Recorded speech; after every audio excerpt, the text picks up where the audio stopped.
Learning objective number 1 is to identify and provide a function for the eye and accessory eye structures. An accessory eye structure is a structure that is not part of the eye itself, but is found in the eye region and plays some role in eye function. A structure of the eye is contained within the eye or the eyeball itself. So there are 5 accessory eye structures that we are going to take a look at. I will highlight these on this image first, along with their function, and then I will post a recap of those functions on the next slides, so you don't need to get too caught up on taking notes. So we'll start with the eyelids, which are also called the palpebrae, and the eyelids are these folds of skin here and here. They sit above and below the eye, and they work to shade the eyes during sleep, protect the eyes from excessive light and foreign objects, and spread lubricating secretions over the eyeballs. We then have the eyelashes, which extend from the border of each eyelid. So our eyelashes are these parts here and here, as well as the eyebrows, which arch above the upper eyelid. So our eyebrows are these parts here. Both the eyelashes and the eyebrows function to protect the eye from foreign objects, sweat, and direct rays from the sun. We then have the lacrimal carbuncle, which is sometimes also referred to as the lacrimal apparatus. And this structure is the pink mound of tissue that you find in your inner eye.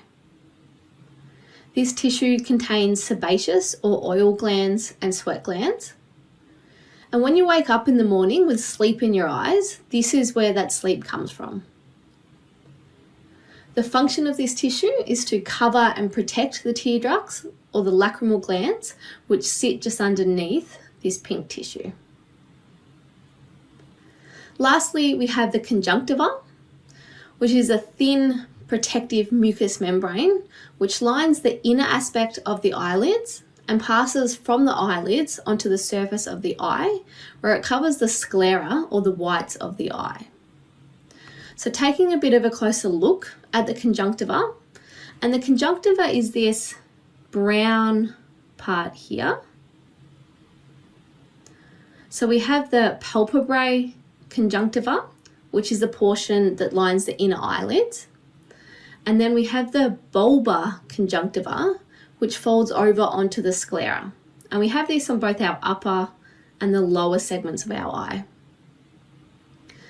The bulbar conjunctiva, or the part that sits on top of the whites of your eye, is vascular and contains blood vessels. And it's the dilation and congestion of these vessels due to irritation or infection that's what causes that bloodshot eye look. The function of the conjunctiva is to keep the eye and the inner surface of the eyelids moist and lubricated, allowing them to open and close easily without irritation. The conjunctiva also functions to protect the eye from dust, debris, any foreign object or organism that could cause infection to the eyeball. So those accessory structures and functions in written text for you, we have the eyelids, which protect from light, foreign objects, and assist in the lubrication of the eye. We have eyelashes, which extend from each eyelid. They also function to protect from foreign objects, sweat, and light. When something gets too close to your eye and touches your eyelash, it can also initiate blinking, which is another protective function.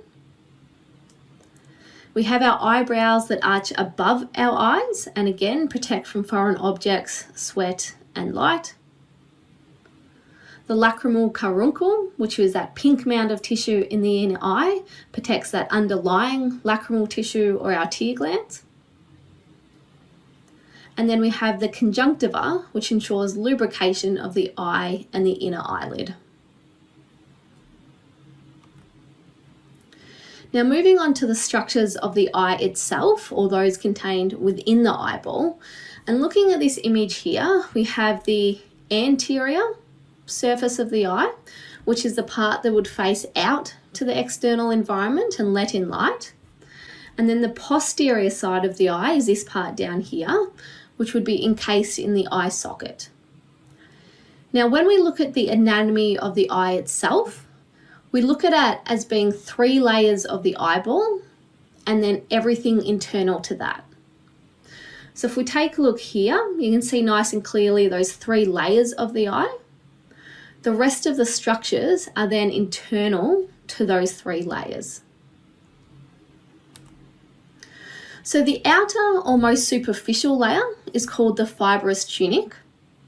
It consists of the cornea, the sclera, and the canal of Schlemm. The cornea is this transparent layer here. So it serves as a window to let light into the eye. And then the sclera is actually continuous with the cornea, but it is white, it's not see-through, and it provides protection for the eye, as well as acts as a bit of an anchor for extrinsic eye muscles. The canal of Schlemm, which you can see is this little hole or duct here and also here, is a sinus or a vessel which surrounds the cornea and collects aqueous humor from the anterior chamber. So we're jumping ahead a little here, but the anterior chamber and the anterior cavity are these portions here. They are filled with a liquid called the aqueous humor. And the canal of Schlemm collects this liquid so that it can be returned to the venous system and be refreshed. The middle layer of the eye is called the vascular tunic, and it's made up of the choroid, the ciliary body, and the iris. So the choroid is this browny red layer here. It's the middle portion running all the way around the eye. It contains an extensive network of capillaries, and so it supplies the retina, which sits beneath it, and also the sclera, which sits on top of it. We then have the ciliary body, which is made up of the ciliary muscle and the ciliary processes. So the ciliary muscle surrounds the lens, and then the processes extend from the muscle to the lens to hold it in place and pull it tight to change the shape of that lens when it's required. So the muscle is this part here and here, which is all the way around the lens. The processes are like these little strings that extend from the muscle to the lens. The iris, which is actually a little bit hard to see on this image, but kind of sits here and here, is the coloured part of the eye that sits in front of the lens. It contains blood vessels, pigment, and smooth muscle. And the smooth muscle can dilate or contract to let more or less light into the eye. The opening in the middle of the iris that changes shape when that smooth muscle either contracts or dilates is called the pupil. The innermost layer of the eye is called the retina. You may also see this termed the inner tunic. And the retina contains rods and cones, which are our photoreceptors or the specialized light receptors, the macula lutea, the fovea centralis, and the optic disc. So the rods and cones, or the photoreceptors, we will look at in more detail in a few slides, but these are the receptors of the eye. They take the light that enters the eye and turn it into a neural signal that our brain can process. The macula lutea is a small yellowish region of the retina at the back of the eye. Now, when you focus on an image, the center of the macula lutea, the center of the lens, and the image that you are looking at are all lined up in a straight line. And then in the very center of that macula is a depression called the fovea centralis. And this part of the retina contains only cones, which again we will speak about shortly, but are the specific photoreceptor responsible for sharp and clear colour vision. In the fovea centralis, there is also no blood vessels, which can get in the way or interfere with the photoreceptors and vision. So when light is reflected specifically on this little part of the eye, that's where you will have the most sharp and detailed vision. Lastly, we have the optic disc. This is the part of the retina that's found at the very back of the eye where the optic nerve exits, and therefore there are no photoreceptors in this space. Because there are no photoreceptors, we have no vision when the light hits this area, and for that reason, the optic disc is often called the blind spot. The optic disc is also where major blood vessels will enter and exit the eye because they're not getting in the way of any of those photoreceptors. Now within the eye, so under our fibrous tunic, our vascular tunic, and then the retina or the inner tunic, we then have a number of structures that are important to be aware of. We have the anterior cavity, which is made up of the anterior and posterior chambers. So I know that's a little bit confusing. This portion here is our anterior cavity, and it's made up of our anterior chamber, which is this portion here in front of the lens, and then this portion here, which sits behind or beside the lens.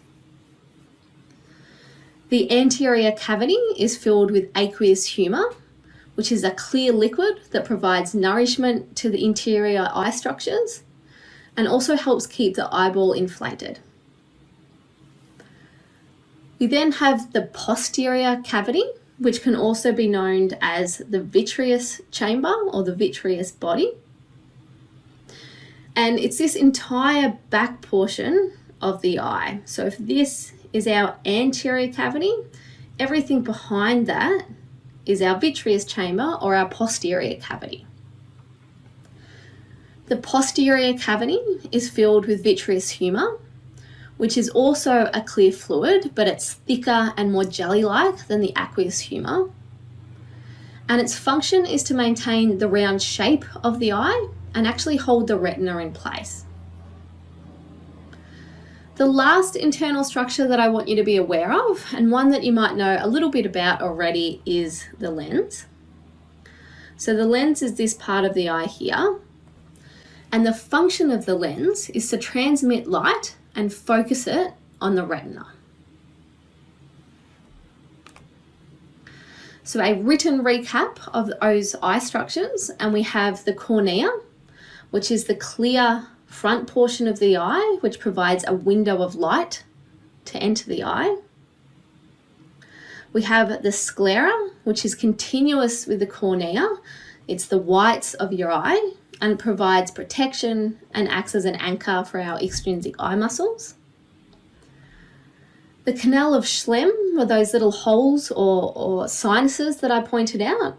These drain aqueous humor from the anterior cavity and the anterior chamber.